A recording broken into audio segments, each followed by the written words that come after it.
এক পাগলে বলছে, আমার আল্লাহ যদি খুশি হয়ে আমাকে জাহান্নাম দেয় আলহামদুলিল্লাহ।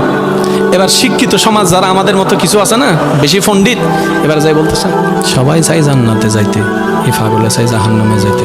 কত বড় গাদা। পাগলে মুস্কি হেসে বলে যায়, হ্যাঁ ঠিকই বলছেন, আপনাদের মতো সুস্থ আমি হতে চাই না, এই পাগলেই থাকতে চাই। এবার তাদের একটু টনক লটলো, কই কেন?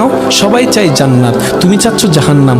বলে যে ভাইয়ারা, আপনারা মনে হয় আমার কথাটা খেয়াল করেন নাই, আমি বলেছি আমার রব যদি খুশি হয়ে,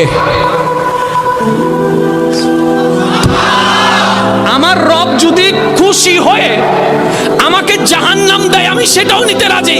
বলে যে এখনো বুঝলাম না। পাগল বলে জ্ঞান দিয়ে রবের বিষয় বোঝা যায় না, দিল দিয়ে বুঝতে হয়। আরে শুনো, রব যখন খুশি হয়ে যাবে জাহান্নামটা জান্নাত হয়ে যাবে, রব যখন নারাজ হয়ে যাবে জান্নাতটা জাহান্নাম হয়ে যাবে।